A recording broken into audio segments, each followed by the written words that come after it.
Brussels, Belgium, November 17, 1987, 3:42 a.m. Two police officers from the Brussels Capital Police Zone pull up to a small electronics shop on Rue de la Loi, responding to a triggered alarm. The front window is shattered. Glass covers the sidewalk. The door hangs open. Inside, the scene looks exactly like what they've seen dozens of times before. Display cases smashed, merchandise scattered across the floor, the office ransacked. Papers everywhere. A safe in the back room shows clear signs of forced entry attempts. The cash register is missing entirely. This is textbook commercial burglary, standard smash and grab operation. Probably took the perpetrators less than an hour. The responding officers call for the detective unit and begin securing the scene. What they don't know, what they have no reason to suspect, is that while this burglary is completely real, committed by actual criminals who stole actual merchandise and actual cash, it was also meticulously orchestrated by Israeli intelligence as operational camouflage for something far more sophisticated happening in the basement below. This is the story of one of the most creative counterintelligence operations in Cold War history. How Mossad identified a critical vulnerability in Soviet communications infrastructure hidden beneath a civilian building. How they realized that any obvious break-in would alert their adversaries that the system was compromised. How they solved this problem by hiring real criminals to commit a real burglary that would mask their technical espionage operation. And how the Belgian police investigation that followed actually strengthened their cover instead of exposing it. And here's what makes this absolutely brilliant. The shop owner paid Mossad. Well, not directly, but his insurance claim covered the damage from the burglary, which meant the staged crime that allowed Israeli intelligence to access Soviet communications was essentially funded by a Belgian insurance company that had no idea they were financing an intelligence operation. Let me take you back to 6 months before that November night, back to when Mossad first learned about what was hidden in that basement, back to when they started planning an operation that would require them to think like criminals, recruit actual criminals, and stage a crime scene so convincing that even professional investigators would see exactly what Mossad wanted them to see and nothing more. Because that's the genius of operational camouflage. You don't try to hide your operation by being invisible. You hide it by creating something so obvious, so crude, so completely believable that nobody looks deeper. You hide a sophisticated intelligence operation inside a common crime. You make detectives investigate a burglary so thoroughly that they never suspect the burglary itself was the cover for something they weren't even trained to look for. The technique is called layered deception. The first layer is what everyone sees, the broken glass and stolen merchandise. The second layer is what investigators conclude, that this was the work of a local criminal crew. The third layer, the one nobody reaches, is the truth. That everything about this crime was designed, funded, and executed to provide access to a target that officially doesn't exist. 6 months earlier, May 1987, Mossad headquarters in Tel Aviv. A defector walks into the Israeli embassy in Vienna with information that will set this entire operation in motion. The defector is a low-level Soviet technician who worked for the KGB's Signals Intelligence Division. He's not a high-ranking officer. He doesn't have access to strategic secrets or classified documents, but he has something potentially more valuable. He has technical knowledge of the infrastructure. He knows where things are built, how they work, and most importantly, he knows about installations that aren't documented in any official records that Western intelligence has ever seen. During his debriefing, which takes place over 3 weeks in a secure facility outside Tel Aviv, he mentions something interesting. He says that in the early 1980s, he was part of a team that installed covert communication relays in several Western European cities. These weren't relays in Soviet facilities or embassies where Western intelligence would expect them. These were hidden installations in civilian buildings, buildings with no connection to Soviet operations, buildings where the owners had no idea what was in their basements or behind their walls. The KGB had acquired access to these buildings through shell companies, conducted the installations during renovation work, and then disappeared, leaving behind equipment that would operate silently for years. One of those installations, he says, is in Brussels, specifically beneath an electronics shop on Rue de la Loi.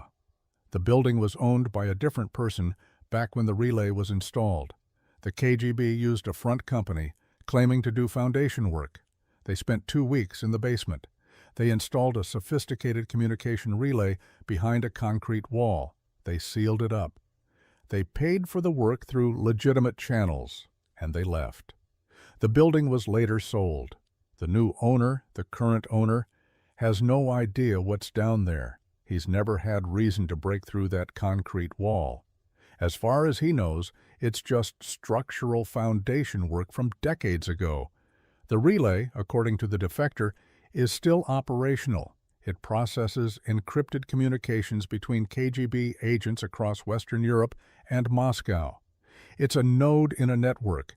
Messages get routed through it. It's not the only relay, but it's an important one. If Israeli intelligence could access it, they could potentially intercept communications, copy encryption keys, and gain insight into Soviet intelligence operations across Europe. But there's a massive problem. The relay is behind a concrete wall in the basement of a civilian building. Accessing it requires breaking through that wall, which requires time, creates noise, and leaves obvious evidence of forced entry. If Soviet intelligence ever inspects their relay and finds signs of tampering, they'll know it's compromised. They'll shut down the entire network. They'll change all their encryption. They'll hunt for whoever accessed it. Mossad needs a way to get into that basement, access the relay, install monitoring equipment, and leave without Soviet intelligence ever suspecting their system was compromised. They need a cover story that explains why someone broke into the building. They need something that looks completely unrelated to espionage. They need operational camouflage. The Mossad Technical Operations Division holds a planning meeting to address what they're now calling the Brussels relay problem. The challenge is straightforward but seems almost impossible to solve. They need several hours of uninterrupted access to a basement in a civilian building in the middle of Brussels. They need to be able to use power tools that create noise. They need to break through concrete. They need lighting. They need space to work. And they need all of this without anyone noticing, or if someone does notice, without it appearing to be anything other than exactly what they want it to appear to be. The traditional approaches won't work here. They can't pose as utility workers because the building owner would know if he'd authorized utility work. They can't break in through a window because that would leave obvious signs of forced entry that would make the shop owner investigate his basement. They can't tunnel from a nearby building because the soil composition and building density make that impossible. They can't simply wait until the building is empty and pick the lock because the shop owner lives in an apartment above the shop and would hear anything happening below. One officer suggests what initially sounds absurd. What if they don't try to hide the break-in at all? What if they make it obvious? What if they stage a burglary so convincing that when police investigate, they conclude it was exactly what it appears to be, a standard commercial burglary by a local criminal crew, and never look deeper because there's no reason to look deeper? The idea sits there for a moment while everyone processes it. Then someone else builds on it. Not just stage a burglary, but actually have a burglary committed. Hire real criminals to break into the shop. Give them real targets to steal. Let them trigger the alarm. Let police respond and investigate. The whole thing documented and official. Meanwhile, while that burglary is happening on the ground floor, Mossad's technical team is in the basement accessing the relay through a completely separate entry point. The concept has a beautiful logic to it. The criminals provide noise cover. Their activity on the ground floor masks any sounds from the basement. The alarm they trigger gives Mossad a predictable police response time. The police investigation that follows creates an official record explaining why the building was broken into. If Soviet intelligence ever suspects their relay was compromised and investigates, they'll find police reports about a commercial burglary committed by a criminal crew that was later arrested for other crimes. Nothing about the incident would suggest intelligence operations, but the plan requires something Mossad has never done before. They need to recruit actual criminals and convince them to commit a crime on a specific date at a specific location without those criminals ever knowing they're part of an intelligence operation. The criminals have to believe this is a legitimate criminal opportunity. They have to commit the burglary the way they normally would. They can't know they're being used as cover. Mossad begins researching the Brussels criminal underground. They're looking for a crew that specializes in commercial burglaries, not violent criminals, not organized crime with deep connections. They need small-time operators who are competent enough to do the job properly, but not sophisticated enough to suspect this might be more than it appears. It takes Mossad 3 weeks to identify their candidates, a small crew of Belgian criminals who specialize in nighttime burglaries of shops and small businesses. The leader is a 34-year-old man with a record stretching back to his teenage years. Theft, burglary, receiving stolen goods, fraud. He served 2 short prison sentences. He's not particularly intelligent, but he's experienced. He knows how to case a target, how to get in quickly, how to defeat basic alarm systems, and how to get out before police arrive. His crew consists of 3 other men with similar backgrounds. They typically hit 2 or 3 businesses per month, fence the merchandise through a network of contacts, and split the proceeds. Mossad approaches them through a cutout. The cutout is a Belgian national who presents himself as a security consultant with various clients, some legitimate and some not quite legitimate. He's actually a Mossad asset who's been developed over several years for exactly this kind of operation.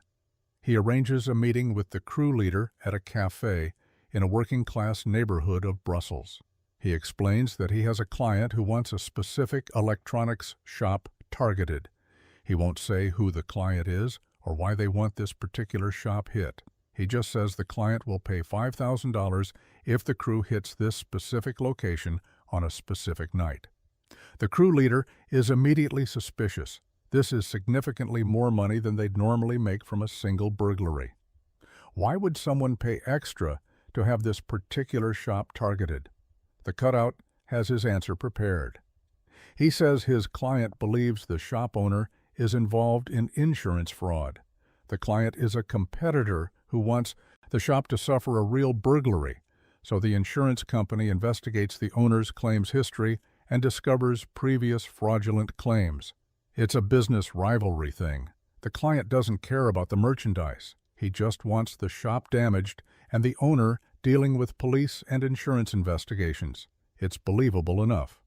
The crew leader has heard of similar situations before where businesses hire criminals to hit competitors. The money is good. The target seems straightforward. The cutout provides detailed information about the shop, security system type and model, the owner's schedule, the fact that there's usually several $1,000s in cash kept in a safe in the back office. The cutout says the crew can keep whatever they steal. The $5,000 is just for doing the job on the specific date. The crew leader agrees. They begin planning their burglary. They case the shop over several days. They verify the security system. They note the sight lines from the street. They identify the quickest escape routes. They plan to bring a van, break the front window, get inside, grab the cash register and whatever expensive electronics they can carry quickly, attempt to access the safe, and be out in under 40 minutes before police response. What they don't know is that while they're planning their burglary, Mossad is planning an entirely different operation that will happen simultaneously. Mossad's technical team consists of 3 specialists. One is an expert in Soviet communication systems. One is a structural engineer who knows how to break through reinforced concrete quickly and seal it back up invisibly. One is an electronics specialist who will install the monitoring equipment. They've been training for this operation for 2 months in a mock-up facility built in Israel that replicates the basement layout exactly. The team will enter through a separate basement access point. Mossad has rented a small office space in an adjacent building under a false corporate identity. That building shares a common basement wall with the electronics shop. The team will break through that wall, access the shop's basement, locate the Soviet relay behind the concrete, break through to it, complete their work, seal everything back up, and exit the way they came. Total time required is estimated at 35 minutes. November 17, 1987, 1:47 a.m. A white van pulls up to the electronics shop on Rue de la Loi. 3 men exit quickly. The crew leader stays behind the wheel, engine running. 1 man carries a crowbar. Another has a large duffel bag. The third pulls on a ski mask. They've done this enough times that the choreography is automatic. The man with the crowbar approaches the front window. 1 hard swing. The glass shatters with a crash that echoes down the empty street. The alarm begins its high-pitched wail immediately. They're inside within seconds. The crew moves through the shop with practiced efficiency. Grab the cash register, it's light enough to carry. Sweep the expensive electronics from the display cases into the duffel bag. Laptops, cameras, portable televisions. Move to the office. The safe is exactly where the security consultant said it would be. 1 crew member starts working on it with a portable drill. The others continue ransacking the shop, making it look like a thorough burglary. They're making plenty of noise, breaking things, knocking over displays, creating chaos. 3 floors below, in the basement, a very different operation is unfolding. Mossad's technical team entered through their adjacent building access point at exactly 1:45 a.m., 2 minutes before the burglary started above. They've broken through the connecting basement wall during the previous week, working at night in short sessions, creating a passageway that's been temporarily sealed and is now being reopened. The sound of breaking glass from above is their signal that timing is perfect. The team leader, an engineer named Yakov, though that's not his real name, directs his colleagues to the section of concrete wall where the Soviet relay is hidden.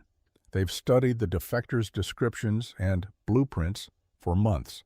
They know exactly where to drill. The structural specialist sets up a diamond core drill. The sound of drilling would normally be a problem, but above them, the criminals are smashing display cases and dragging equipment across the floor. The noise provides perfect acoustic cover. 18 minutes after they began drilling, they break through. Behind the concrete, exactly as described, is a metal panel. Behind that panel is the Soviet relay. It's a sophisticated piece of equipment, roughly the size of a large briefcase. Multiple components, encryption modules, communication routing hardware. Power supply connected to the building's electrical system, which is why it's operated undetected for years. It draws such minimal power that it never appears as an anomaly on electrical bills. The communications specialist, Rachel, begins her delicate work. She photographs everything first, document the original state. Then she accesses the encryption module. This is the most critical part. The module contains the encryption keys that Soviet agents use for communications. Copying these keys without triggering tamper alerts requires bypassing several security features. Rachel has trained for this specific model of encryption hardware. She knows its vulnerabilities. She works with tools that look like dentist equipment, tiny probes and connectors. Above them, the criminals are still working on the safe. It's taking longer than they expected. Good. More time. Rachel connects a portable device to the encryption module. Data begins transferring, communication logs from the past 6 months. Every message that's been routed through this relay, agent identifications, encryption protocols, network architecture, this is extraordinarily valuable intelligence. Upstairs, the criminals finally get the safe open. Inside is $2,300 in cash, less than they hoped but still worthwhile, combined with the electronics and the $5,000 payment. They grab the money and start moving toward the exit. They've been inside for 38 minutes. Time to go before police arrive. At 39 minutes after the initial alarm, 2 Brussels police officers arrive at the scene. The criminal's van is already gone, racing through side streets toward a predetermined location where they'll divide the merchandise and separate. The officers exit their vehicle with flashlights and weapons drawn, though they're not expecting armed suspects. This looks like a standard commercial burglary based on the alarm company's notification. Inside the shop, they find exactly what they expect to find. Complete chaos, broken glass everywhere, display cases smashed, merchandise clearly stolen, empty spaces on shelves and scattered packaging, the office ransacked, papers thrown around, file cabinets forced open, and the safe sitting open and empty, showing clear signs of forced entry with drill marks around the lock mechanism. One officer radios for the detective unit while the other begins a preliminary walkthrough. They're documenting everything with a handheld camera. This is standard procedure. Photograph the scene before anything is disturbed. The images they capture show a textbook burglary. Nothing unusual. Nothing that suggests anything other than what it appears to be. A crew hit this place, stole cash and electronics, and fled before police response. In the basement, Mossad's technical team is completing their operation. Rachel has finished installing a passive monitoring device inside the Soviet relay. This device is extraordinary in its simplicity and sophistication. It's smaller than a coin. It draws power from the relay's own power supply, so it needs no battery. It intercepts communications passing through the relay and transmits them on a separate frequency to a receiver that Mossad has positioned in another building 3 blocks away. The transmission is so low power and so brief that it's nearly impossible to detect without knowing exactly what to look for. The structural specialist is now sealing the concrete wall back up. He's using quick-setting concrete that will cure to match the color and texture of the existing wall. He's worked with this material enough times to make repairs that are virtually invisible. Unless someone knows this wall was breached and examines it with specific equipment looking for recent repairs, they'll never notice anything was disturbed. He's even recreating the slight weathering patterns and minor cracks that exist in the surrounding concrete. At 48 minutes after the operation began, the Mossad team exits back through their adjacent building access point. They seal that passage behind them as well. They remove their equipment through the office space they've rented. Within 20 minutes, they're completely clear of the area. The office space will remain rented under the false corporate identity for another 3 months, then the lease will expire normally. Nothing suspicious. Back at the electronics shop, the detective unit has arrived. Inspector Marc Dubois, a 20-year veteran of the Brussels police, begins his assessment. He walks through the scene, noting details, asking questions of the responding officers. Everything he sees matches the pattern of several recent commercial burglaries in this district. Same methodology. Break the front window. Grab what you can quickly. Force the safe. Flee before police response. Based on the timing and technique, Dubois suspects this is the same crew that's hit 4 other businesses in the past 2 months. The shop owner arrives, awakened by police notification. He's devastated. His shop is destroyed. His merchandise is stolen. He's lost thousands of dollars. He'll have to file an insurance claim. He'll have to replace the window and repair all the damage. He'll lose business while the shop is closed for repairs. He walks through with the detective, identifying what's been stolen. Cash register, multiple laptops, camera equipment. Approximately $2,000 in cash from the safe. His initial estimate is roughly $8,000 in total losses. Inspector Dubois completes his preliminary report. Commercial burglary. Forced entry through front window. Theft of cash and electronics. Safe forced open. No witnesses, no suspects yet. But the methodology matches a known criminal crew. He recommends dusting for fingerprints, though he's not optimistic. The intelligence gathered from the Brussels relay proves to be even more valuable than Mossad anticipated. The communication logs that Rachel copied contained 6 months of routed messages. Each message includes metadata showing origin points, destination points, and routing protocols. This information maps out the entire Soviet intelligence communication network across Western Europe. Mossad's analysts spend weeks processing the data. They identify KGB agent networks operating in Belgium, France, the Netherlands, and West Germany. They discover communication patterns that reveal which agents are handling which types of operations. They find references to specific operations, some completed and some still ongoing. They identify Soviet intelligence priorities in the region, but the real value comes from the monitoring device that's now installed in the relay. Every communication that routes through Brussels is being intercepted in real time. Mossad receives encrypted transmissions multiple times per day. These communications are then decrypted using the encryption keys copied during the operation. The intelligence is current, actionable, and comprehensive. Within the first month, this intelligence reveals several critical pieces of information. They learn about Soviet support for our Palestinian militant organizations. Communications discuss weapons shipments being coordinated through East Berlin. They identify specific KGB officers who are handling liaison relationships with these organizations. They discover financial networks that Soviet intelligence uses to move money to operatives across Europe. Mossad shares some of this intelligence with Western allies through carefully controlled channels. They can't reveal the source directly because that would compromise operational security.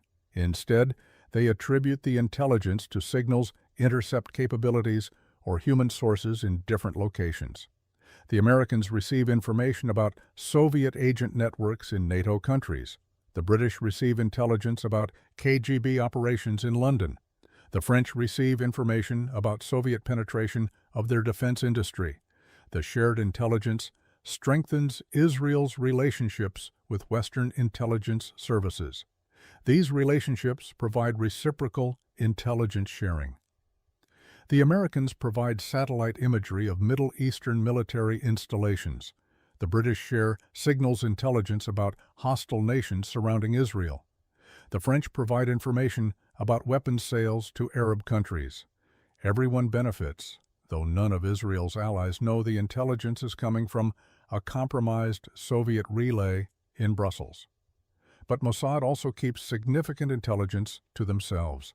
They learn about Soviet military advisors in Syria.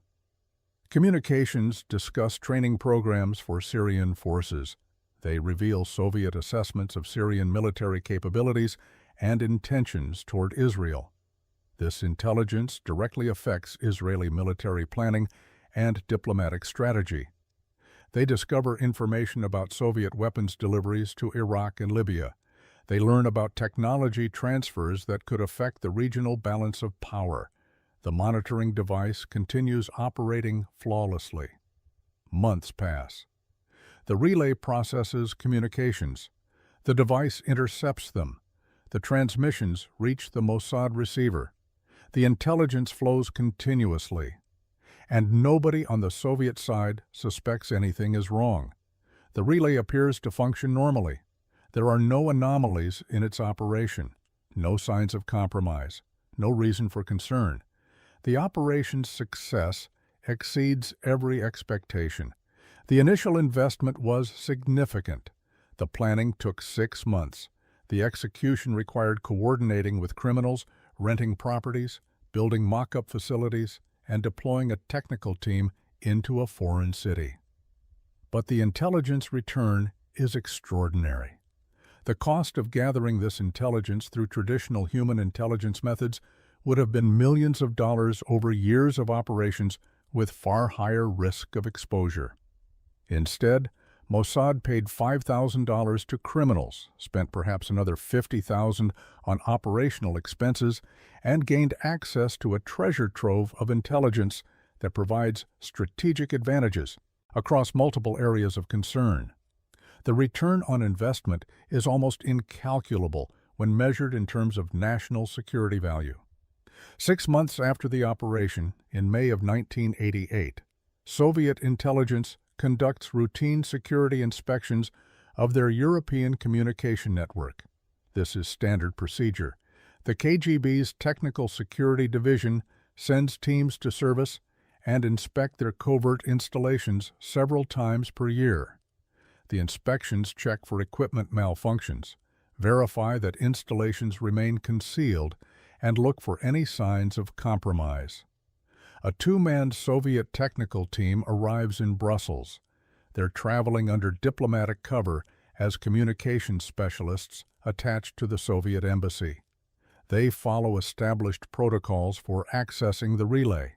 They enter through a maintenance route that doesn't involve the electronics shop.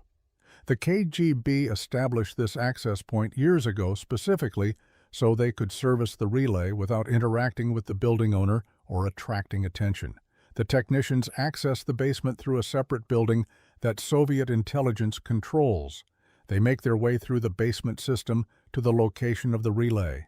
They examine the concrete wall that conceals it. They're looking for signs of disturbance, cracks that shouldn't be there, changes in the concrete's appearance, any indication that someone has accessed this location. They see nothing unusual. The concrete looks exactly as it should.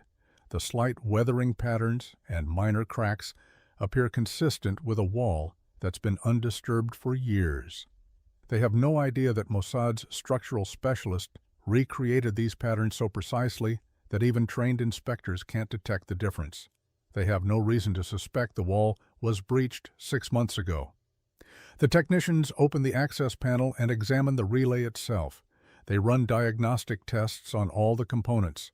They check the encryption module for signs of tampering. They examine the tamper-evident seals that are supposed to reveal if anyone has accessed the internal components. Everything appears intact.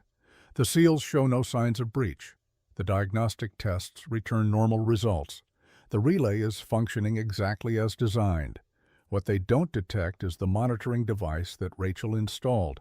The device is so small and so cleverly integrated into the relay's existing circuitry that it appears to be an original component. Rachel designed it specifically to mimic the relay's own hardware. The materials match. The mounting position looks factory standard. Even the wiring connections appear to be part of the original design.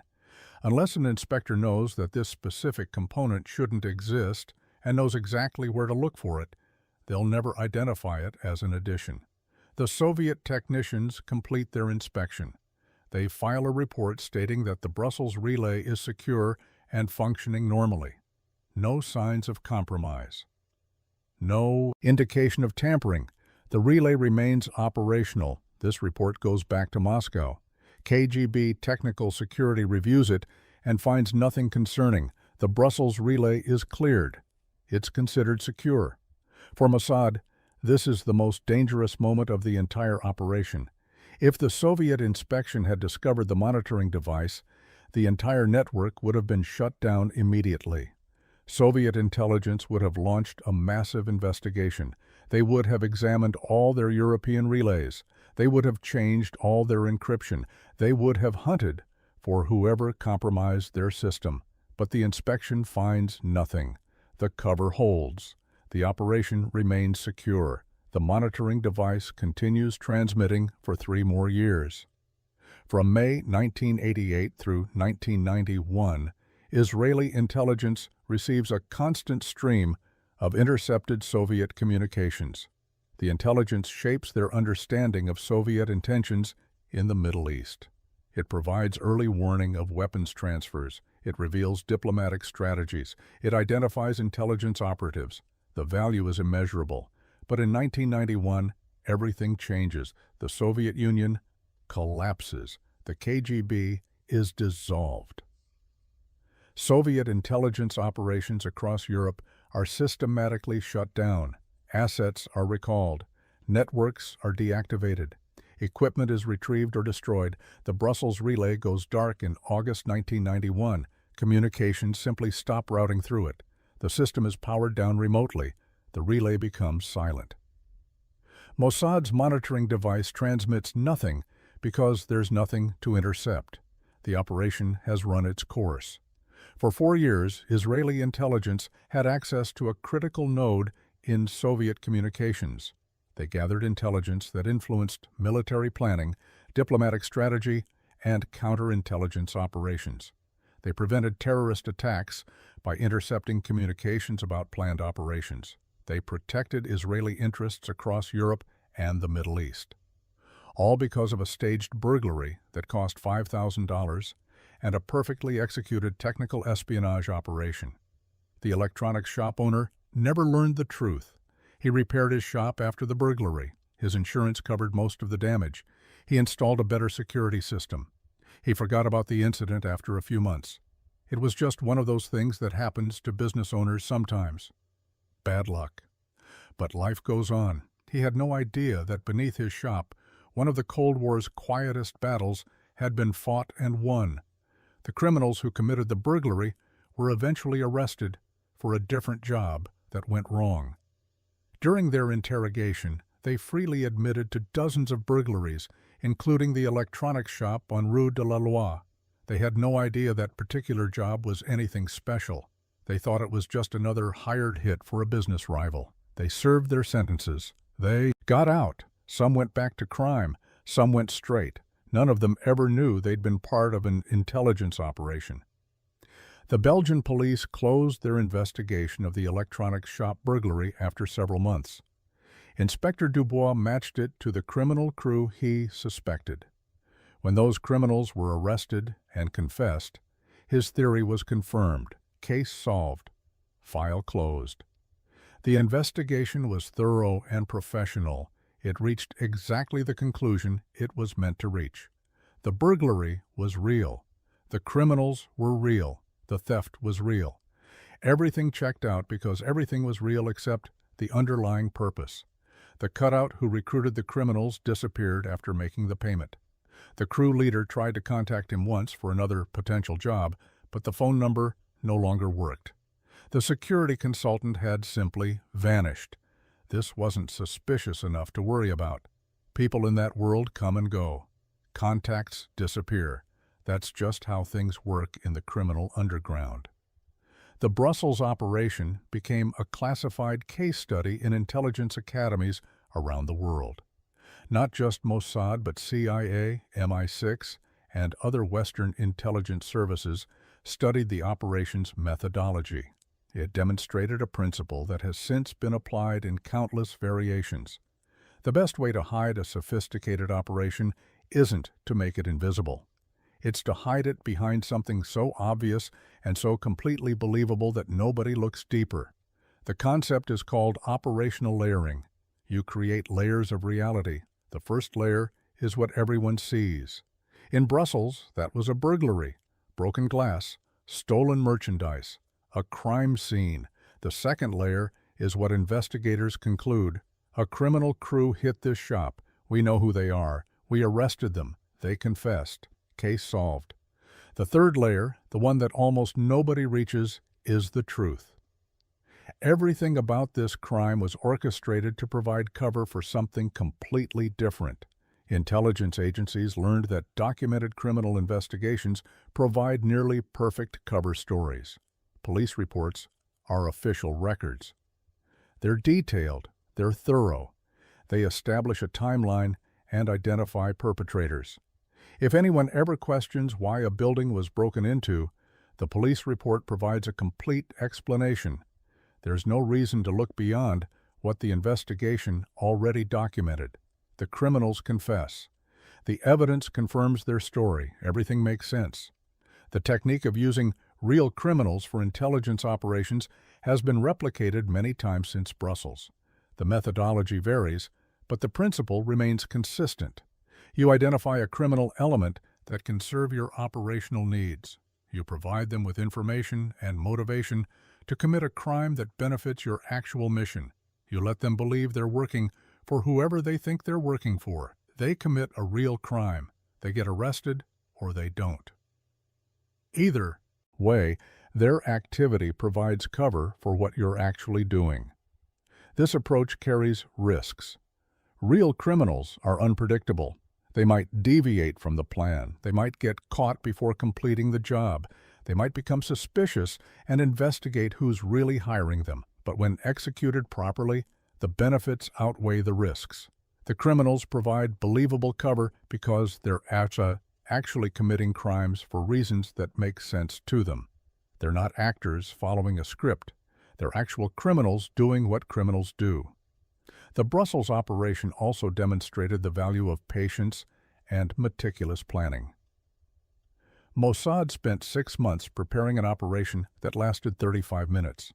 They invested resources in surveillance, recruitment, training, and logistics. They built mock-ups. They rehearsed every step. They planned for contingencies. The execution was flawless because the preparation was comprehensive. Modern intelligence operations continue using variations of this technique. Different contexts, different methods, same underlying principle. Intelligence agencies stage incidents that provide cover for deeper operations. They create situations that investigators will interpret in predetermined ways. They hide classified activities inside events that have innocent or criminal explanations that satisfy anyone who asks questions. There are probably operations happening right now using this methodology. A construction crew working on a building while intelligence operatives access something else entirely. A traffic accident staged to create a diversion for an entirely different activity nearby. A business transaction that's completely legitimate on the surface, but serves an intelligence purpose underneath. The technique works because it exploits how people think. We see what we expect to see. We accept explanations that fit our understanding of how the world works. The shop owner in Brussels expected criminals to break into businesses. That's something that happens. When it happened to his shop, he saw exactly what he expected to see. Police expected criminal crews to commit burglaries. When they investigated this burglary, they found exactly what they expected to find. Soviet intelligence expected their relay to remain concealed and secure. When they inspected it, they found exactly what they expected to find. Everyone's expectations were met. Nobody had reason to question the obvious explanation, and somewhere in Brussels, there's still an electronics shop where the current owner has no idea what's buried behind a concrete wall in his basement. The Soviet relay is long since deactivated and forgotten. The monitoring device is silent, but the wall remains, a small monument to one of the most creative intelligence operations of the Cold War.